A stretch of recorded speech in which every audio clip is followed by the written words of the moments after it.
Assalamualaikum warahmatullahi wabarakatuh.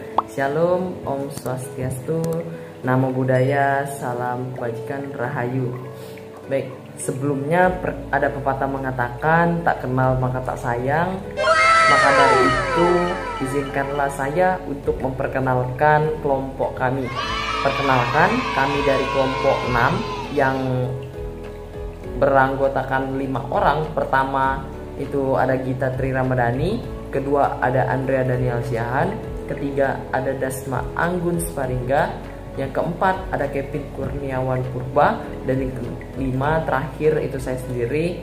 Perkenalkan, saya Hadis Bianto dengan NIM B1A122034.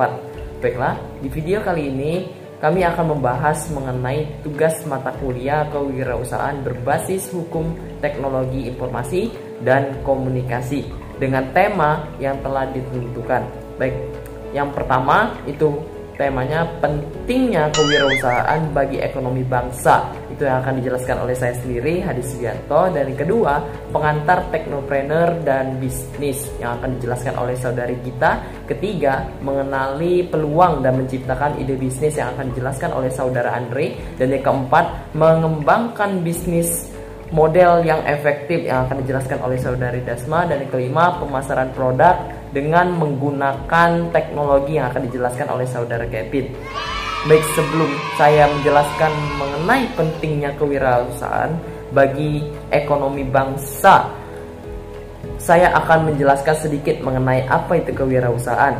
Menurut Joseph Schumpeter, seorang ekonom terkenal yang dimana menggambarkan kewirausahaan sebagai kegiatan yang menciptakan perubahan melalui pengenalan produk baru, metode baru, pasar baru, atau sumber daya baru dengan tujuan untuk menghasilkan keuntungan. Kewirausahaan memiliki peran yang sangat penting dalam pertumbuhan ekonomi suatu bangsa. Pertama,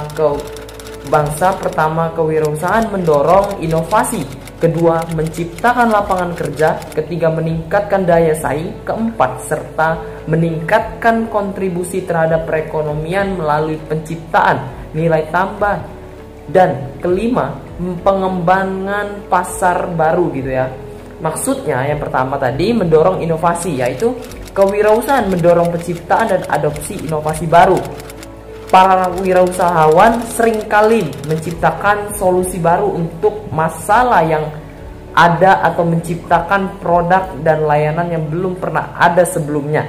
Hal ini memicu pertumbuhan ekonomi dengan memperkaya berbagai sektor industri gitu ya. Dan yang kedua itu ada menciptakan lapangan kerja, yaitu wirausahaan menciptakan lapangan kerja baru dengan membuka usaha mereka sendiri atau mengembangkan bisnis yang telah ada gitu. Hal ini tidak hanya mengurangi tingkat pengangguran tetapi juga meningkatkan daya beli masyarakat yang pada gilirannya mendukung pertumbuhan ekonomi gitu ya.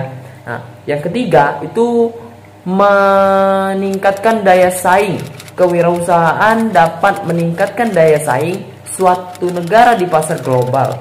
Para wirausahawan sering kali memperkenalkan produk dan layanan baru yang tepat bersaing di pasar internasional, membantu negara mereka untuk bersaing secara efektif dengan negara-negara yang lain gitu ya. Nah, yang keempat itu meningkatkan kontribusi terhadap perekonomian para wirausahawan, menciptakan nilai tambah dalam perekonomian dengan menciptakan produk dan layanan yang dibutuhkan oleh masyarakat. Mereka juga membayar pajak dan menyediakan pendapatan bagi pemerintah yang kemudian dapat digunakan untuk membiayai layanan publik dan infrastruktur gitu ya. Nah, yang kelima itu ada pengembangan pasar baru. Nah, yang maksud yaitu kewirausahaan membantu dalam mengidentifikasi dan mengembangkan pasar baru. Para wirausahawan seringkali menciptakan permintaan baru atau menjangkau segmen pasar yang sebelumnya belum terlayani gitu, membuka peluang baru bagi pertumbuhan ekonomi. Gitu. Baiklah, itu tadi yang dapat saya sampaikan terkait pentingnya kewirausahaan bagi ekonomi suatu bangsa atau ekonomi bangsa khususnya Indonesia. Selanjutnya kedua akan dijelaskan oleh rekan saya Gita mengenai saya Gita Triamadani dengan NIM B1A1220032. Baiklah, di sini saya akan menjelaskan materi kedua yaitu pengantar teknopreneurship dan bisnis. Perkembangan teknologi informasi telah memberikan dampak besar bagi masyarakat.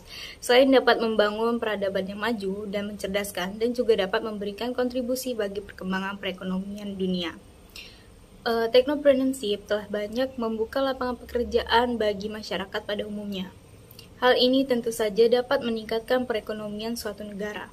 Dengan adanya dukungan berbagai pihak, serta diharapkan teknopreneurship dapat meningkatkan kemajuan kesejahteraan masyarakat.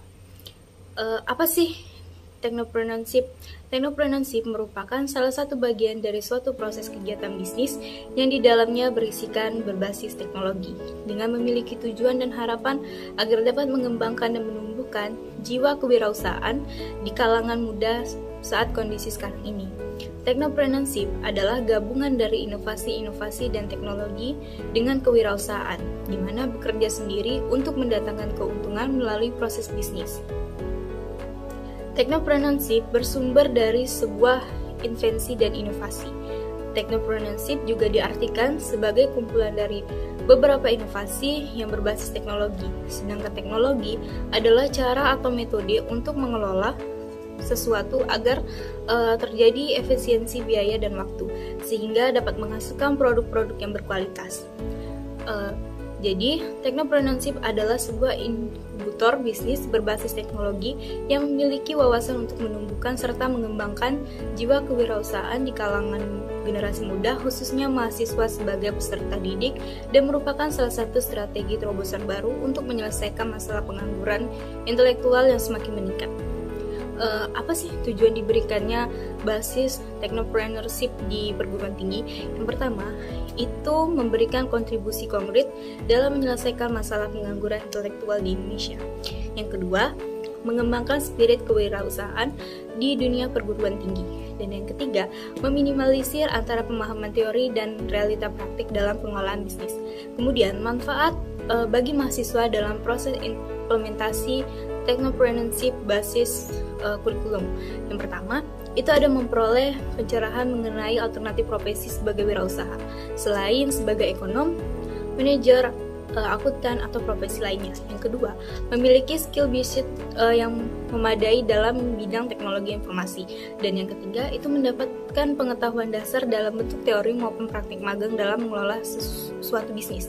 Dan yang keempat, memperoleh akses untuk membangun networking dunia bisnis. Jadi pengantar teknopreneurship dan bisnis adalah langkah awal yang penting bagi siapa saja yang ingin memasuki dunia kewirausahaan berbasis teknologi. Ini melibatkan pemahaman tentang konsep dasar dan prinsip-prinsip kunci yang terkait dengan menggabungkan inovasi teknologi dengan strategi bisnis yang efektif. Perkenalkan, nama saya Antasan Nasihan dengan NIM B1A1220043. Saya di sini akan membawa materi tentang mengenali peluang dan menciptakan ide bisnis. Peluang usaha adalah kesempatan yang dapat dijadikan keuntungan dalam berbisnis. Dalam menciptakan bisnis, kunci peluang usaha sebenarnya terletak pada ide, niat, dan kreativitas, sehingga Anda mampu memanfaatkan sumber yang tersedia. Berikut saya akan menjelaskan tentang beberapa langkah umum yang dapat Anda coba dalam mengembangkan ide dan peluang usaha. Yang pertama itu adalah melakukan riset pasar, yaitu sebagai kenali tren industri, identifikasi kebutuhan pelanggan, dan mencari tahu apakah ada celah yang dapat diisi oleh ide bisnis. Yang kedua, melakukan analisis SWOT, yaitu strengths, weakness, opportunities, threats, untuk melakukan kekuatan, kelemahan, peluang, dan ancaman yang berpotensi yang akan dihadapi oleh bisnis. Yaitu yang berikutnya itu adalah fokus pada keunikan produk atau layanan Anda. Apa yang membedakan dari pesaing? Keunikan yang dapat menjadi faktor kunci dalam menarik pelanggan sehingga dapat dijadikan penawaran. Yang berikutnya adalah validasikan ide dan cara menyampaikan kepada beberapa calon pelanggan, teman, keluarga, atau pakar industri. Terima umpan balik dan gunakan informasi ini untuk menyempurnakan ide lanjut dalam peluang usaha Anda. Yang berikut adalah Tentukan tujuan bisnis dalam jangka pendek dan jangka panjang. Tujuan-tujuan tersebut akan menjadi acuan dalam beberapa perencanaan dan tindakan selanjutnya. Yang berikut adalah pembuatan rencana bisnis. Pembuatan rencana bisnis lengkap atau komprehensif termasuk di dalam terdapat model bisnis, strategi pemasaran, analisis keuangan, dan proyeksi pertumbuhan di masa depan. Yang baru, Anda harus mengidentifikasi sasaran pasar. Meskipun konsumen datang tidak dapat digunakan, tetapi target pasar harus difokuskan sejak awal. Hal ini memudahkan pengenalan diri kepada konsumen hingga memenangkan persaingan dengan kompetitor. Yang berikut adalah pengembangan branding. Setiap bisnis perlu membangun identifikasi merek yang kuat, ciptakan desain logo, warna, dan gaya visual yang mencerminkan nilai dan visi. Yang berikutnya, Anda harus bijak dalam pemilihan nama bisnis. Pilih nama bisnis Anda yang mudah diingat oleh konsumen, misalnya seperti Ice Mall. Yang perlu diingat itu seperti mencerminkan identifikasi bisnis Anda dan mudah dilacak oleh konsumen online. Hal ini akan memudahkan pengenalan diri kepada konsumen hingga menangkan persaingan dengan kompetitor. Buat prototipe sebelum produksi. Jika ingin menciptakan produksi fisik, maka jangan ragu untuk membuat prototipe atau sampel terlebih dahulu. Demikianlah Anda dapat memastikan bahwa produk Anda sesuai dengan kebutuhan pasar dan memenuhi standar kualitas. Dalam menciptakan bisnis, peluang usaha dapat dikatakan berhasil apabila Anda mampu menerapkannya. Jadi tidak hanya sekadar kesempatan dan wacana saja. Kewirausahaan dalam perspektif ekonomi dapat dijelaskan dari aspek peluang, sebagaimana beberapa ahli mendefinisikan kewirausahaan sebagai tanggapan yang dilakukan seseorang terhadap peluang-peluang usaha yang diwujudkan dalam berbagai tindakan dengan berdirinya sebuah unit usaha sebagai suatu hasil dari tindakannya. Sekianlah materi saya ucapkan terima kasih. Baik, perkenalkan nama saya Desma Anggun Sparingga dengan NIM D1A122038. Di sini saya akan menjelaskan dan melanjutkan materi yang keempat, yaitu tentang mengembangkan bisnis model yang efektif. Apa itu model bisnis? Sebuah model bisnis menjelaskan alasan tentang bagaimana organisasi menciptakan, memberikan, dan mengcapture nilai. Model bisnis juga didefinisikan sebagai metode yang digunakan oleh perusahaan yang menghasilkan uang di lingkungan bisnis di mana perusahaan beroperasi. Model bisnis perusahaan adalah rencana atau resepnya tentang cara menciptakan, memberikan, dan menangkap nilai bagi kepentingan-kepentingannya. Model bisnis didefinisikan juga sebagai metode yang digunakan oleh perusahaan yang menghasilkan uang di lingkungan bisnis di mana perusahaan tersebut beroperasi. Kriteria model bisnis adalah simple, relevan, sehingga secara intuisi mudah dimengerti. Adapun komponen-komponen dalam model bisnis, yaitu yang pertama ada value propositions, yaitu fitur-fitur yang membuat produk terlihat menarik bagi pelanggan. Yang kedua ada target market, yaitu sekelompok konsumen tertentu yang akan menarik pada produk. Yang ketiga itu ada competitive advantage, yaitu fitur unik produk atau layanan yang tidak dapat dengan mudah ditiru oleh pesaing. Yang keempat itu ada key metrics, yaitu elemen yang digunakan perusahaan untuk mengukur kesuksesan. Yang kelima ada research, yaitu aset fisik, keuangan, dan intelektual perusahaan. Yang keenam itu ada problem and solution, yaitu masalah yang dimiliki target pelanggan dan bagaimana perusahaan bermaksud untuk menyelesaikan. Yang ketujuh itu ada revenue streams, yaitu berbagai cara agar perusahaan dapat menghasilkan pendapatan. Dan yang terakhir itu ada profit margin, yaitu jumlah pendapatan yang melebihi biaya bisnis. Manfaat dari model bisnis itu sendiri jika bagus tentu akan mendatangkan profit yang besar bagi suatu bisnis. Produknya akan disukai oleh pelanggan dan ada kemungkinan investor akan tertarik untuk memberikan pendanaan. Adapun tujuan inovasi model bisnis, yaitu untuk memenuhi kebutuhan pasar yang belum terjawab, menghadirkan teknologi, produk atau jasa yang baru ke pasar untuk meningkatkan, mengganggu, atau mengubah pasar yang sudah ada dengan model bisnis yang lebih baik, menciptakan pasar yang benar-benar baru. Contohnya satunya adalah model bisnis yang dipakai oleh pelaku bisnis e-commerce, berupa listing atau iklan baris, ada marketplace atau C2C, customer to customer, ada shopping mall, ada toko online B2C, business to customer, dan toko online di media sosial. Baik, terima kasih. Perkenalkan, saya Kevin Kurniawan Purba. Saya di sini sebagai pembicara kelima, sekaligus melanjutkan penjelasan dari teman saya yang sebelumnya, yang akan menjelaskan terkait tema pemasaran produk dengan menggunakan teknologi. Tanpa berlama-lama, langsung saja. Jadi, pemasaran produk dengan menggunakan teknologi ini di era sekarang ini cenderung dilihat sebagai atau lebih condong ke pemasaran digital atau dalam bahasa Inggris disebut sebagai digital marketing.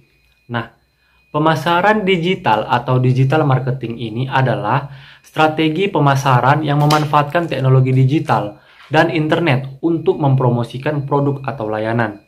Beberapa contoh yang dapat saya berikan terkait teknologi yang digunakan dalam pemasaran digital ini antara lain, yang pertama ada website dan blog. Digunakan untuk menyediakan informasi produk atau layanan, membangun kepercayaan dengan calon pelanggan, dan meningkatkan visibilitas online. Yang kedua ada media sosial, digunakan untuk terhubung dengan pelanggan, membangun komunitas, dan mempromosikan produk atau layanan. Yang ketiga ada email marketing, digunakan untuk tetap terhubung dengan pelanggan, mengirimkan penawaran dan promosi, dan membangun suatu hubungan. Yang keempat ada search engine optimization atau SEO, digunakan untuk meningkatkan peringkat website di hasil pencarian organik sehingga lebih banyak orang yang dapat menemukannya. Yang kelima ada pay per click atau PPC advertising, digunakan untuk menjangkau audiens yang lebih luas dengan iklan bertarget di platform seperti Google Ads dan Facebook Ads. Yang keenam ada marketing automation, digunakan untuk otomatiskan tugas pemasaran seperti email, marketing, dan nurturing leads. Yang ketujuh ada artificial intelligence, digunakan untuk mempersonalisasi pengalaman pelanggan, menargetkan iklan dengan lebih baik dan mendapatkan insights dari data. Pemasaran menggunakan teknologi menawarkan banyak keuntungan dibandingkan pemasaran tradisional. Beberapa di antaranya antara lain, yang pertama, jangkauan yang lebih luas. Teknologi digital memungkinkan kita untuk menjangkau audiens yang lebih luas secara global. Yang kedua, ada penargetan yang lebih baik. Kita dapat menargetkan pesan kita kepada orang-orang yang paling mungkin tertarik dengan produk atau layanan yang kita tawarkan. Yang ketiga, pengukuran yang lebih baik. Kita dapat melacak hasil kampanye pemasaran kita dengan lebih mudah dan akurat. Yang keempat, biaya yang lebih rendah. Pemasaran digital bisa lebih murah daripada pemasaran tradisional. Yang kelima, keterlibatan yang lebih baik. Teknologi digital memungkinkan kita untuk berinteraksi dengan pelanggan kita secara real time dan membangun hubungan yang lebih baik, yang lebih kuat. Namun, pemasaran menggunakan teknologi digital ini juga memiliki beberapa tantangan. Antara lain, yang pertama, persaingan yang ketat. Ada banyak bisnis yang bersaing untuk mendapatkan perhatian pelanggan secara online. Yang kedua, perubahan yang cepat. Teknologi digital terus berkembang sehingga kita perlu terus mengikuti tren. Yang pastinya tren terbaru. Yang ketiga, kebutuhan akan keahlian. Membutuhkan keahlian khusus untuk menjalankan kampanye pemasaran digital yang sukses.